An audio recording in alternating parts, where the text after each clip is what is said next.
On today's show, Spencer Dinwiddie now on the Dallas Mavericks. Do we care about the mama versus dada thing? Do we care about that? How does he fit on the roster? And what is the problem that the Mavericks have with this roster? Now we'll talk about all that and more with Slightly Biased on today's Locked On Mavs. I'm Luka Doncic and this is Locked On Mavericks podcast. If you don't believe, you shouldn't be here. We have cracked. You are Locked On Mavs. Great, Rusty. Your daily Dallas Mavericks podcast. No one's dying. Part of the Locked On Podcast Network. Amazing. Your team every day. Still can't eat milk.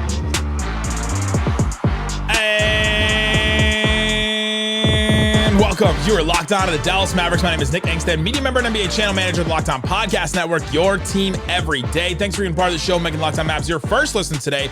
Best way you can help us grow the show is to listen every day on any podcast platform. Leave a 5-star review. Take us with you everywhere you go. Like the video on YouTube. Comment anything below. Comment, do you care about the mama versus dada quote from Spencer Dinwiddie?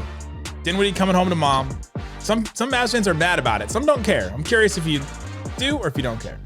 Today's episode is brought to you by Game Time. Download the Game Time app, create an account, and use that code LOCKEDONNBA for $20 off your first purchase. And joining me, if you listen to Locked On Mavs in June, we're doing the inverse of what we did before because I was in Boston covering the finals and you were in Dallas, and now you're in Boston and I'm in Dallas. Right. From the great Slightly Biased YouTube channel. What you got for me, Slightly Biased? Well, if you're on YouTube, you can see. If you're not, I don't know. If you're listening, I'm rocking an absurd tan line. It's like a strip on the top of my forehead that I guess went uncovered in the sun tanning or the sunscreen process. So I also saw the infamous cup slide today in Boston. So Yeah. accidentally, we were just walking and like, I'm pretty sure that's that slide from the video Yeah. where the cop flew down it. And it was so nice to go to a historical monument.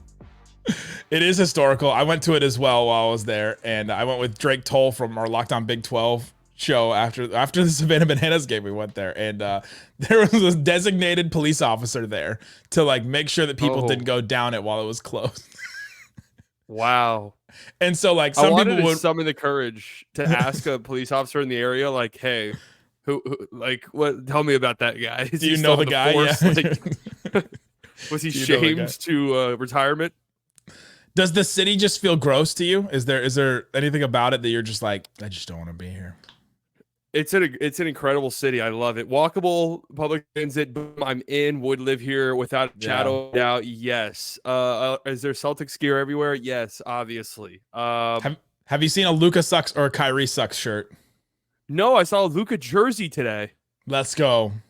So there was some representation out there. So no Kyrie sucks shirts yet. Well, he proved it there that he did while he was in Boston. So They're vindicated. There's no reason to wear it any longer. right, they can get over it. Today we'll talk about the Mavs depth chart. Is this the deepest team Luka's played on? How will Jason Kidd keep everything balanced? So we'll give our thoughts on that. But I just want to talk about Spencer Dinwiddie. You like this move. This to me was if the Mavs were going to pick anybody with the 15th roster spot, if it was Dinwiddie, if it was Dennis Smith Jr., if it was Marcus Morris or whoever. To me, it should have been Dinwiddie. I think he fills the most needs. But what was your reaction when the Mavs signed him to the 1-year deal? Yeah, I thought it made sense for both parties, and I think we had episodes on here where we pretty much predicted to be the case. And the final three, as Stein said in his Substack, that it was between Spencer Dinwiddie, Dennis Smith Jr., and Talon Horton Tucker, which I was not in on at all. I don't think THT is a good player, so I just don't want part of that experience. They just missed having the initials guy on the team. They had THJ, and they're like, we just needed to replace our TH with a THT. Like, maybe that makes it better for us. I didn't understand that. DSJ was on the table. DSJ. Oh, true. DSJ. We just need to start calling guys by their initials. Then LD. Hey, great game by LD tonight. PJ Washington Jr., PWJ. PWJ, that's kind of got no, that it doesn't have a ring to it at all. Like, I'm just trying to imagine saying that. PWJ. You know, they're gonna start Lively in PWJ. Like, that's like when they first drafted Luka. And he chose number 77. I wanted to call him Sevens because that's from Friday Night Lights. Have you ever seen Friday Night Lights where Riggins always called Street? He called him Seven, and I was like, let's call Luka Sevens. And I tried to do it, and it didn't catch on, and I just gave it up. That's one of those things that like looks pretty good, like written out, and then you just keep saying it out loud, and it just sounds ridiculous. He just doesn't need a nickname. People tried the Don or the Don fell flat on its face. The Matador or something like that, and you're just like, yeah, it just doesn't work. He's Luka. Like the Matador the Matador was always just setting him up for embarrassment. Like that was always just like he was never gonna win with that one. The jokes write themselves. Yeah, and now we have the fake stat, the blow by stat that would. Yep. The stat that comes up once every 10 years when needed. Somebody made it. One of our Locked On Nuggets guys made a joke or said something, and I responded with a joke about losing KCP, and he was like, we know what else is funny, and he gave me the Luka blow by stats, and I was like, oh my god, come on, boo, come on. How Dinwiddie fits on the roster, like he gives them that other ball handler that they desperately needed. I think that if Luka or Kyrie are out, we're all of a sudden trusting, all right, can Dante Exum be the guy that stepped in? And I think that's in question now after his playoff run. Can Jaden Hardy take a step forward? Can Klay Thompson do some ball handling? Like we kept trying to figure out, all right, who's going to do some ball handling when Luka or Kyrie miss games? And now it's just Dinwiddie, and I think that fits super well. He can play 30 minutes in a game. He can play 10 minutes in a game. I think that it fits a really clean spot. Yeah, that's why I thought out of that three that you mentioned earlier, he was the one that made the most sense. Dennis Smith Jr., we love him.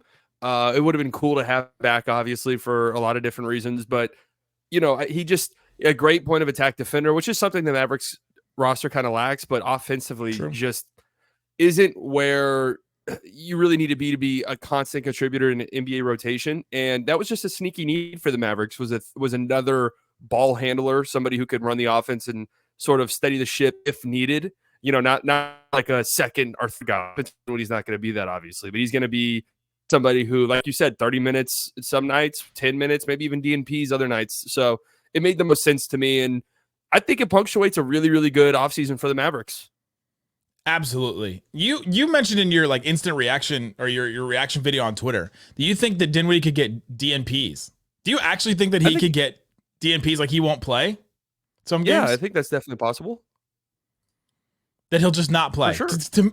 To me, I don't think so. I think he comes in, and I think he feels such an obvious need that Jason Kidd, I think, will play him. I think he'll be part of that group off the bench that plays, and then all of a sudden it'll be Exum or Hardy that find themselves with the DNPs that you think he gets. So wait, I don't foresee Exum just being out of the equation entirely. Like I think Dinwiddie will have to earn a spot of rec. Honest to God. Like that's where I would. Interesting. I don't know. Do you throw away an entire season of really good play from Exum because of the playoffs? Just completely throw it in the trash? I mean, he threw it away, right? Like, isn't that the thing where it's like, all right, show me who you are, and then we talked about at the end of the playoff run. All right, to avoid this Exum thing next year, where all of a sudden you go to the playoffs and he just can't play every single round. We go, oh my God, he can't play. He looks like a deer in the headlights. You've got to invest in Jaden Hardy minutes and invest in Jaden Hardy development. So now instead of doing that, they just played Dinwiddie instead. To me, I think that's the choice that Jason Kidd will make. But it's not like he won't play at all. But I think that the DNPs that you think Dinwiddie is going to get, I think Dante gets those. But I guess my thing, Exum was not very good in the playoffs, sure, but Dinwiddie's been terrible since he's left the Mavericks. We're on a year and a half of bad Spencer Dinwiddie, and I'm hopeful that he's good. So, in my opinion, he'll have to earn it. I'm not saying he's going to start the season DNP, but I think there will be some games and some matchups where he's just not really needed, or maybe he gets 5 minutes or something. It'll be really interesting to see. I mean, it's a good problem to have, I would say. He is on a minimum too, so maybe the same way that they handled Derek Jones Jr. last year, where he ends up averaging 20 minutes, but some nights that's, like you said, 5, some nights it's 30, and some nights it's, it just depends on what they need and all that. But yeah, it's interesting. I'm curious. Let me know in the comment section, who do you think will get more DNPs next year, Dinwiddie or Exum? That's a deep offseason question. Yeah, that is. We'll probably talk about more. But coming up, do you care about the mama versus dada quote? Coming home to mom, so cool. Spencer Dinwiddie is. We'll talk about that and more coming up. If you don't believe, you shouldn't be here. Today's episode is brought to you by Game Time. Download the Game Time app, create an account, and you too can go and see some sports. I used Game Time because I'm going to go visit my family in Ohio. We're going to go to a Cincinnati Reds game. And my tickets on Game Time were inexpensive. I can go and see the views from my seat, all kinds of stuff like that. You can get tickets to stuff in Dallas as well. Chicago White Sox at Texas Rangers Wednesday.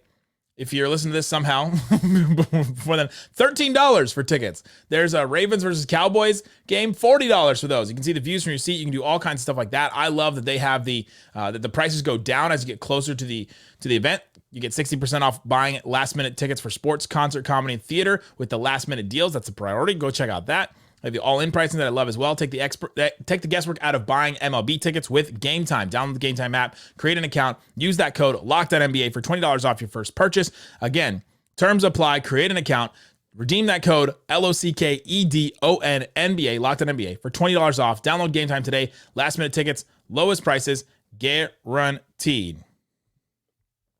Uh-oh, guess what day it is? It's not game day, but it's I wish. Thanks for hanging out with us on Locked On Mavs, being part of the show, part of the Raccoon Squad, listening every day. Appreciate each and every one of you for checking out the show. Go listen to our Locked On Sports Dallas 24/7 stream on Amazon Fire or YouTube TV. 24/7 Dallas sports stuff. They got Cowboy stuff all the time as that ramps up. Are people excited about Cowboys? Are they? No, they're not. I don't know anyone who is. This is the most apathetic I've ever seen Cowboys fans since I've lived It here. is. Hey, go listen to the shows though. But yeah, go see why you shouldn't. Maybe go see why maybe it'll be better than you think.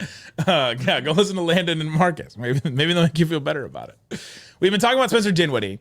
The quote that's going around that I've seen a lot of Mavs fans frustrated about, especially when it was first brought up. It was the first rumor that Dinwiddie was maybe going to be the player that the Mavs were going to sign to that 15th roster spot. There were some people that were upset, and they're upset about this quote. So when Spencer Dinwiddie last year was bought out by the Brooklyn Nets, so he gets traded to the Brooklyn Nets from the Mavs. He spends the rest of that season there. Then the next season after that, they buy him out. It's the end of his contract. He has a decision to either go to the Lakers or to the Mavericks, and this was his rationale to go to the Lakers instead of the Mavericks. I'll give y'all something funny that I told my people because I'm fairly candid. The two situations kind of felt like this, right? Let's say you were a kid, you got your ass whooped by the bully. Dallas would have been like your mama being like, it's okay, baby, don't worry about it. Lakers are like, your dad, nah, you better go out there and fight till you win. You feel me? And I just felt like that was what I needed at the time. You feel me? So I'm a big believer in kind of... I don't feel you. Spencer Dinwiddie. what is he yapping about? This is such a classic Spencer Dinwiddie thing.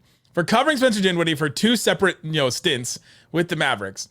This is something that he would absolutely do. And I loved talking to him. I loved hearing him at post games and stuff. Remember, he went on that huge rant about Tony Brothers. He went on a bunch of other things. He always has something interesting to say and always tries to say it in a different way. And I appreciate that instead of just the Luka, the amazing, or just the one word quote thing. But do we care about this? As a Mavs fan, slightly, do you care about this? And does he need to make it up to you in some way?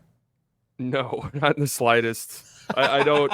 I mean, at the time, it was definitely a little annoying, but who cares about this anymore? It's not like we're talking about it. I mean, Rondo. The Mavs went on to make the NBA Finals. It's all water under the bridge. It's not like they lost in the first round. It was like, man, Spencer Dinwiddie came, we would have made it to the NBA Finals. I can't believe he didn't come to us. It was, it's water under the bridge at this point. So let's get to work.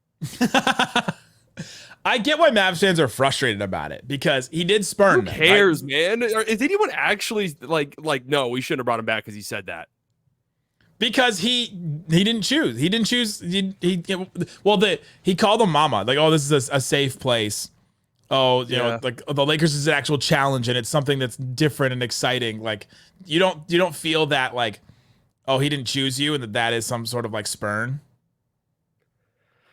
I mean, I guess you don't feel the rejection of that slightly. I did at the time, yeah, for sure. It's just water under the bridge now, and I guess I kind of understood where he was coming from. But here's the thing, too. Now this is because I saw a report earlier that the Lakers were trying to bring back Spencer Dinwiddie, and he chose the Mavericks this time. So that's two free agents this offseason that the Lakers were either going very hard after or we're wanting to bring back that the Mavericks won over. So we're up, baby, 2-1 now. Add know what Kyrie, it's 3. Yeah, I do add Kyrie. Do you know what I say to all this? What? Mama knows best.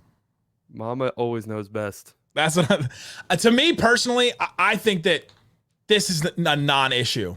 He made an analogy about taking a new challenge, trying something new, and I don't think that I don't think he was trying to be disrespectful in any way. I think some people take it as disrespect, like, oh, we're soft over here. And I think there may be some like deep-rooted, like seated, don't call us soft stuff from the Mavericks from all the Dirk days of like, you know, he's a soft Euro, like, you know, all that kind of stuff. I feel like there is still some of that. Because I do think sometimes some of the commenters are older than we think they are. And that's true.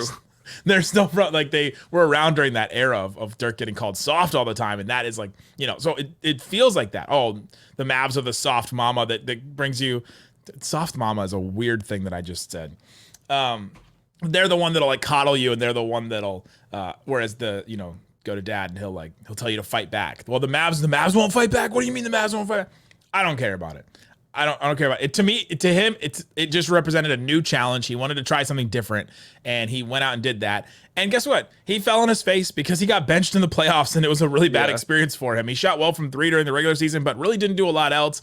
Like, Lakers fans were ready to move on from him, and I even saw a bunch of Lakers fans be like, all right, the Lakers this summer lost Dinwiddie and Taurean Prince. They added Dalton Connect and Bronny James. And they're like, we got better. That's what I've seen some Lakers fans say because of how bad Spencer Dinwiddie was at some points last year and how bad Taurean Prince was sometimes last year. They think it's an addition by subtraction kind of thing. That's just the least delusional Lakers take of the last maybe 15 years. Like, that's just like where they're at as a fan base. God bless them.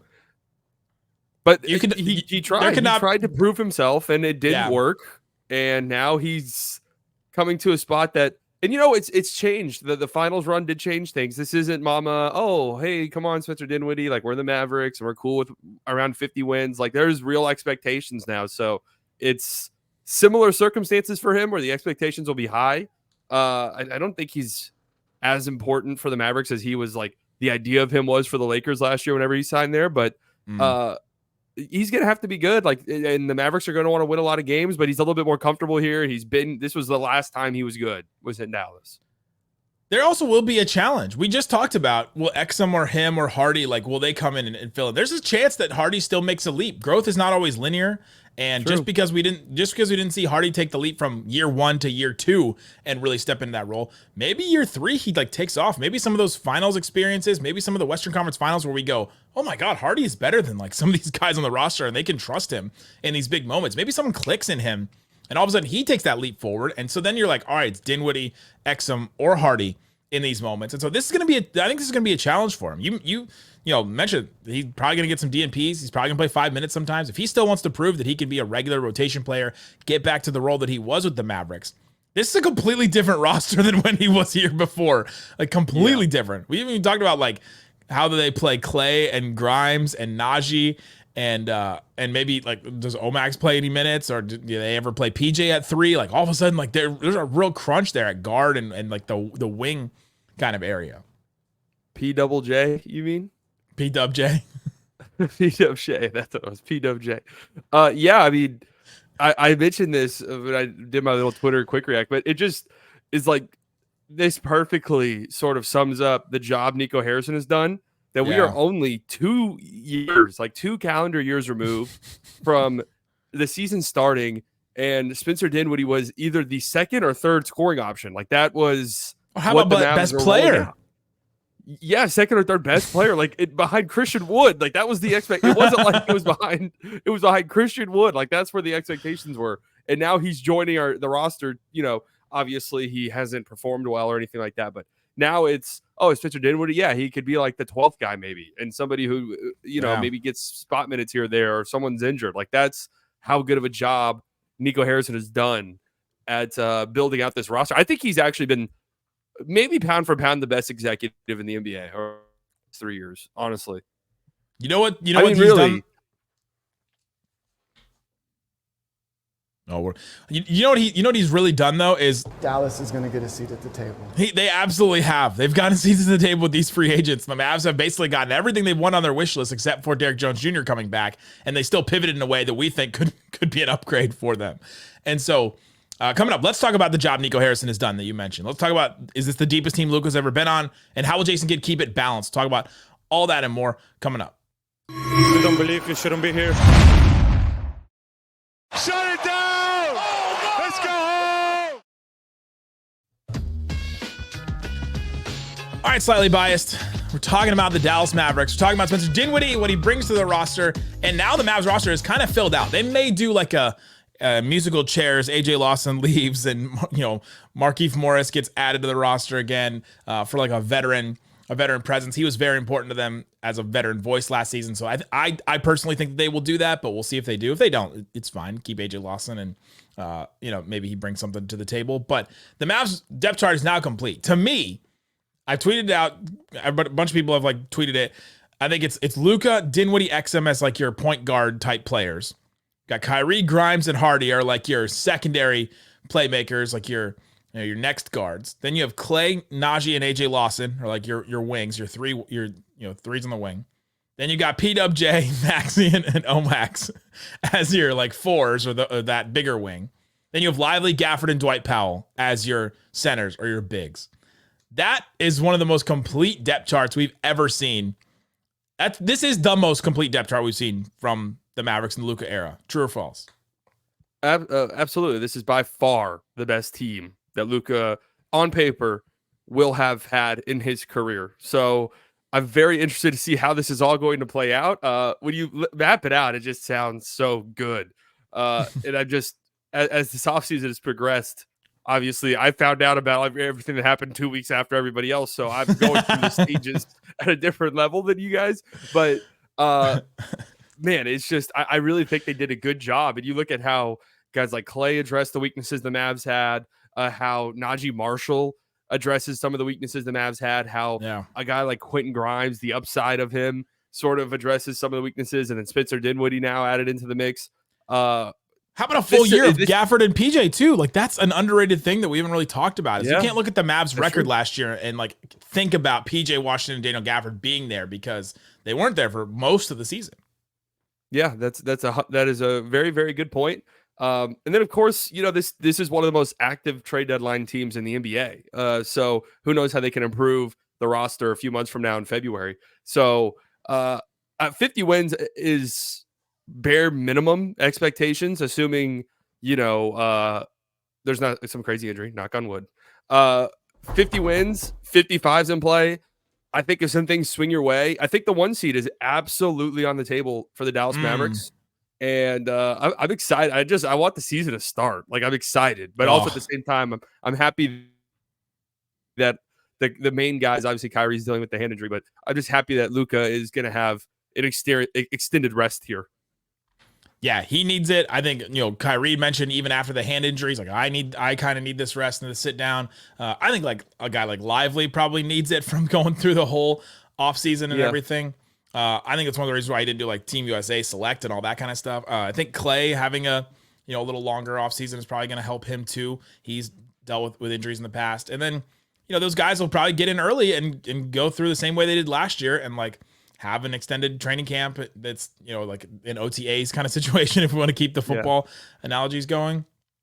I want to take a second and look at the 2022-23 training camp roster because the job that Nico Harrison has done, you cannot say it without looking back at what the Mavs started the season with 2 years ago. And part of it was on Nico Harrison. He started the job, and I think he made some mistakes early. The Christian Wood, the JaVale McGee, the not signing Brunson to the max. Now, maybe that was a done deal, and there was nothing that Nico Harrison could do about it. Maybe Mark Cuban handcuffed him. Like, who knows? But you start that 2022-23 season after they make the Western Conference Finals with the starting lineup was Luka, Dinwiddie, Bullock, Dorian, and JaVale McGee. That's shocking. Bullock is out of the league, basically. JaVale's kind of out of the league. Dorian is, a bench player for the Nets last year who didn't make the playoffs. Dinwiddie was benched by the Lakers and was a buyout guy. Luka should have been MVP. Their next group of guys was Jaden Hardy, who was a rookie. Oh God, yeah. Tim Hardaway Jr., Josh Green, who was coming off of playoffs where he couldn't play and he got benched too. Maxi Kleba, Christian Wood, who was a big question mark and all that, and now is got benched by the Lakers too. Tyler Dorsey. Do you remember the Tyler Dorsey moment from the Greek national team where we're like, Yep. Oh my God, he can knock down threes. You just come in. Theo Pinson, our old friend, who I would defend, the vibes guy who I would defend to my grave. Yeah. Davis Bertans and his contract. Dwight Powell, and I'm forgetting somebody. You're reading it, so who is it? I'm forgetting somebody. I don't know. Frank Ntilikina. Good one. I actually forgot about Frank right there. I completely forgot about him. Oh man. But see, that's why I said earlier, pound for pound, Nico has an argument for the best job an executive's done over the last 2 to 3 years. Because think about all the other guys that people would say, Presti and OKC, Brad Stevens. Think about the foundation that they were building off of. 2 solidified star wings in Boston, a treasure chest of picks and assets in OKC and Shai Gilgeous-Alexander from the Paul George trade. Like, once Brunson left and the everything was in place for that to happen, sure, part of it's Nico's fault, I guess, but the writing was on the wall there for a while that Brunson was very much a threat to leave. When his dad signed the contract. Yeah, things got spooky then. He had the jersey signed by all his teammates. Like, things were not looking great. And then to flip that roster, you just said, with like picks still out for the KP trade. Like, it wasn't like he was like, all right, we have all of our picks, let's go to work. It's insane what the roster looks like now because they're young too. Like, outside of Kyrie, it's a young team that the main core, obviously Spencer Dinwiddie's a little bit old as well, but it's a young team with a ton of upside, like a very talented young rookie, going into a second-year player. Wow, what a great job, Nico Harrison. What a great job. Absolutely insane. Yeah, some of these guys are under contract. They have young guys, 20-year-old Derek Lively, 22-year-old Omax and Jaden Hardy, 24-year-old Quentin Grimes, 25-year-old Luka, 26-year-old Najee, 26-year-old PWJ, 26-year-old Daniel Gafford. And then they've got they're veteran-ish guys, 29-year-old Dante Exum, 31-year-old Dinwiddie, 32-year-old Kyrie, 32-year-old Maxey. Those guys are not that old yet. They may play it. They may play it some nights. 33-year-old Dwight Powell, and then the oldest player on the team.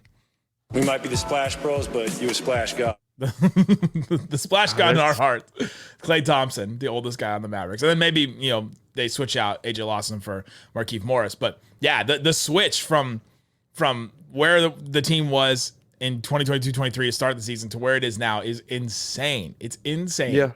And you look at that roster, the one that I just read out with, Frank Ntilikina, Tyler Dorsey, and all that. And I feel bad for calling out Jason Kidd for not making the playoffs with that roster. I think I got really sucked into all that. That roster is so bad. I feel like, we were just riding the high from the Western Conference Finals. I feel like a dumbass. I was thinking that team was better. I was thinking that they kind of improved.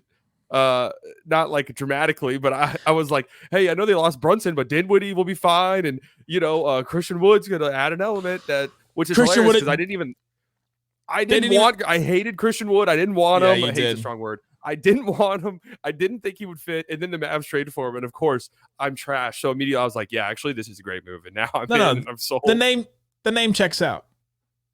Slightly Biased, baby. That's right. And sometimes you gotta lean into the name a little more. It's there. I'm gonna ride for him. Well, my whole thing that summer was that Tim Hardaway Jr. is coming back, and Christian Wood will at least replace Brunson's scoring. So Tim then you're Hardaway Jr. coming back from injury. Forgot about that whole shtick. The problem was several of the additions you made just did not. JaVale McGee didn't add anything to the roster. Reggie Bullock was probably cooked at that point after the run that he had to make. Dinwiddie didn't replace Brunson with any playmaking at all, and so you had a rookie Hardy and Frank Ntilikina and Josh Green trying to make plays off. It's just Luka was the only playmaker on that whole roster besides Dinwiddie. That was rough. Rough days. I should subject myself to going back and watching some of those games because, like, I'm trying to even in my brain figure out how it happened. Like, what did that team look like? Because, like, Christian Wood was coming off the bench for most of it, and then he had that 7-game stretch where he started, and everyone was like, "This is the next Hakeem Olajuwon. He needs to be starting." The worst teams in the league. Yeah, and then I just like in my brain I can't even process what it looked like. I would need to go back and look. Just Luka with a 60% usage rate. It looked bad. And then they somehow traded for Kyrie. And 2 years later now, they've turned into this roster that is the deepest in the Luka Doncic era by a good margin. And we're excited about the it. NBA Finals. It's great. They've improved coming off the NBA Finals. Yeah, they did, in theory, improve. As much as you think that going from the 1-to-1s, like we kept saying, all right, Tim Hardaway Jr. to Clay, Derek Jones Jr. to Najee Marshall, Josh Green to Quinn Grimes. Even if you don't agree that all of those are upgrades, going from no one to Dinwiddie is an upgrade. Yeah, for sure. I mean, Dinwiddie's an NBA player. Like, it's not like we're banking on a Tyler Dorsey. I mean, God bless him, but it's funny you brought that up because I do remember that. Shots. Well, I do remember watching the Greek national team be like, yeah, Tyler Dorsey could be 100% rotation player. He was playing next to Giannis, and we're like, that's how it looked next to Luka. Just getting these wide open shots. Like, we're not banking on some unproven NBA guy. Like, we're banking on a guy, or not even banking, but there is a guy now who's been an NBA player, and we've seen him be good on this team before. two different separate seasons. He was good. Yeah, playing next to Luka. He was good in both. There you go. Go check out the Slightly Biased YouTube channel whenever he comes back from that terrible place up there in the Northeast.